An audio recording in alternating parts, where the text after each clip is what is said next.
Ito naman guys ang ating mga garlic, yung mga wild garlic natin.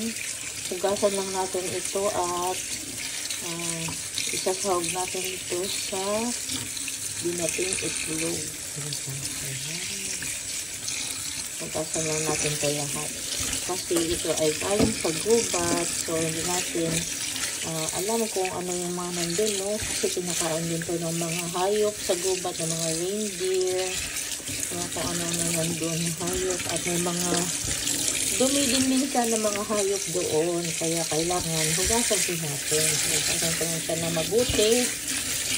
Hindi natin kailangan ibabad kasi mag-lusaw ito pagbabad natin, wala na ito.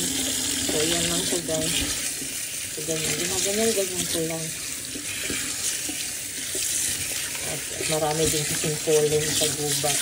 Naligo ako ng pollen kanina.